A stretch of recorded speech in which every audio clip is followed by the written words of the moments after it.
Viete, ako sa vyrábajú obaly na vaše obľúbené čipsy?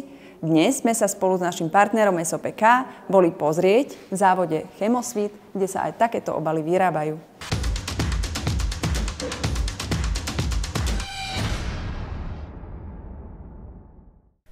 Najväčším podnikom zo skupiny Chemosvit Group je závod Chemosvit Folie. Venuje sa výrobe nepotravinových obalov, odnosných tašiek a vreciek, ale predovšetkým výrobe potravinárskych obalov, ktoré tvoria až 78% produkcie.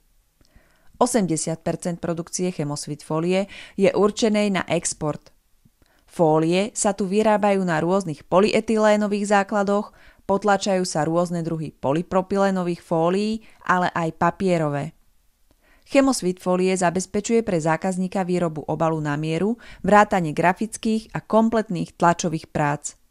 Vyrábajú sa tu obaly z monofólie, ale aj laminátov, teda spojením viacerých vrstiev fólie, a to jednoduchých alebo bariérových fólií.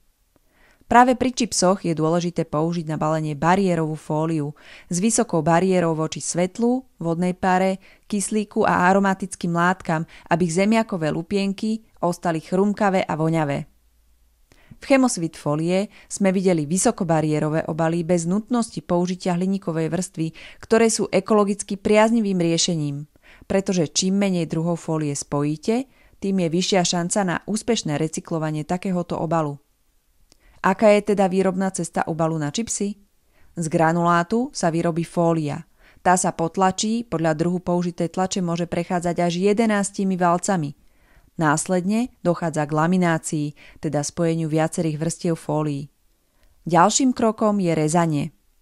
Na rolkách odchádza obal zadávateľovi, ktorý ho naplní výrobkom.